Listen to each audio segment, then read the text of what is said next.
বেড়া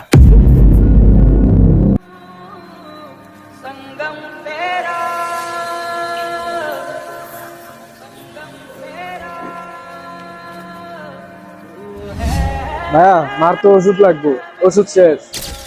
আচ্ছা তুই যা, আমি রাতে নিয়ে আসবো। ভাইয়া আমার পরীক্ষার ফিটা। আচ্ছা যা, আমি ব্যবস্থা করতেছি। এই দোকানকার, আসসালামু আলাইকুম ভাই। কিরে ফুটপাতে দোকানদারি করস, ফুটপাতের নিয়ম জানোস না?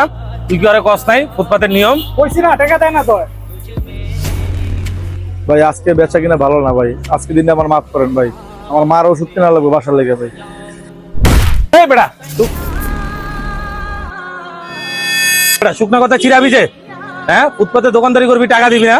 হ্যাঁ, উড়া মা, দোকান উড়া, দোকান উড়া। নামা, এটি নামা, এটি নামা, এটি নামা, এটি নামা। মানুষকে মানুষ হিসাবে সম্মান করতে শিখুন, কারণ ক্ষমতা চিরস্থায়ী নয়, কিন্তু মানুষের দীর্ঘশ্বাস অনেক শক্তিশালী। অসহায় মানুষের পাশে দাঁড়াতে না পারেন, অন্তত তাদের পথটা আটকে দেবেন না। আমি আমার মা ও ভাইয়ের মুখে হাসি ফোটাতে আবার রুখে দাঁড়াবো, ইনশাআল্লাহ।